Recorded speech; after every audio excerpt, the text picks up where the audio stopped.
Foot.fr, fournisseur officiel de football. Salut tout le monde et bienvenue dans ce nouveau JT Foot Mercato. On commence avec une réunion qui fera sûrement date dans le football français. Le président de LFP Média, Nicolas de Taverneau, a officialisé son départ après un conseil d'administration houleux avec les clubs de Ligue 1. À en croire les informations de l'équipe, le désormais ex-président de la LFP a ainsi réalisé qu'il ne partageait pas la même vision que certains acteurs du foot français.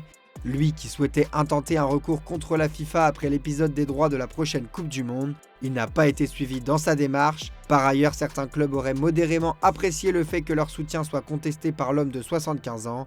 De son côté, Vincent Labrune aurait lui exprimé son pessimisme à l'idée de recréer une dynamique avec le patron de LFP Média. Le football français avance dans le brouillard une nouvelle fois.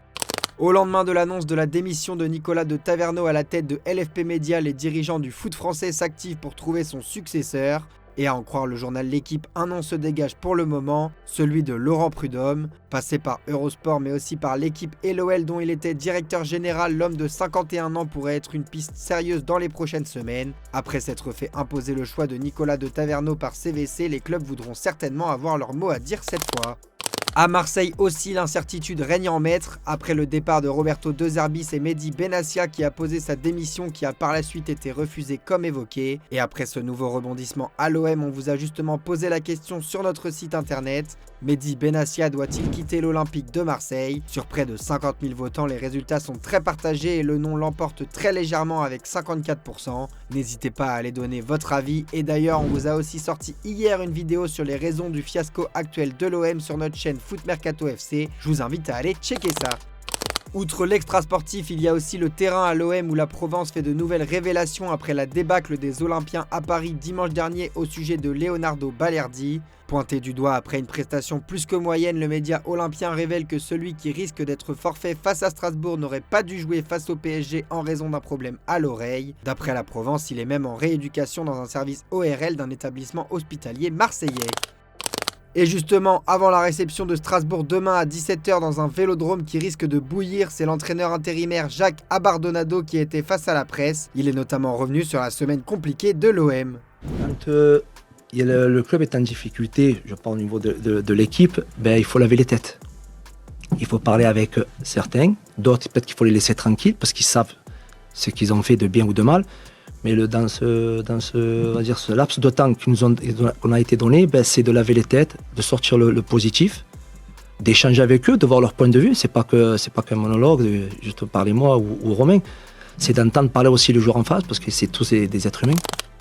Pressenti pour être le futur coach de l'OM, Habib Beye doit d'abord régler sa situation avec le Stade Rennais. Et d'après Ouest France, il est fort probable que cette séparation trouve un prolongement auprès des instances du foot, certainement en début de semaine prochaine. En cause, Beye aurait également échangé avec l'OM pendant qu'il était encore en poste au Stade Rennais. Le coach sénégalais n'avait a priori plus la tête en Bretagne dès le 4 février puisque son entourage aurait sondé la direction sur les conditions financières de son départ à ce moment-là. Mais c'est loin d'être gagné pour lui puisque Rennes songerait même à ne pas l'indemniser du tout, estimant avoir des éléments pour plaider la faute grave ou lourde à l'égard de son ancien coach. La suite devrait se régler devant le prud'homme pour celui qui débarquera peut-être bientôt sur la Canebière.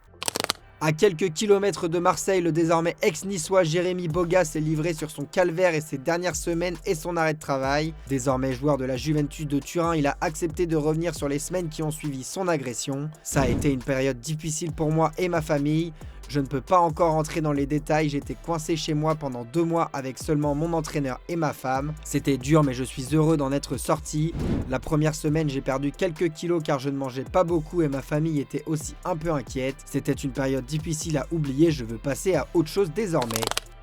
Du côté de l'autre Olympique, Paolo Fonseca a répondu en conférence de presse au sujet du carton rouge d'Hendrick et a révélé lui avoir lancé un avertissement. Je ne suis pas satisfait, nous étions concentrés sur le carton mais ce n'était pas juste. Hendrick doit apprendre de la situation, j'ai parlé avec lui. Il doit comprendre qu'il est un joueur qui a toute l'attention maintenant. Je continue à dire qu'il a beaucoup de talent et que nous devons faire attention aux situations avec lui.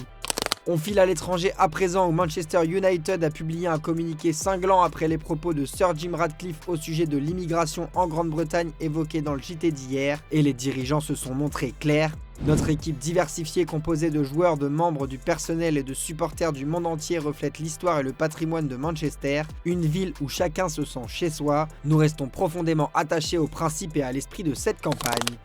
On poursuit en Espagne désormais où l'international espagnol Aymeric Laporte a été questionné par RMC sur sa non-signature à l'OM. Il y a eu une approche, oui, il y avait des intérêts pas seulement de l'OM mais aussi d'autres clubs.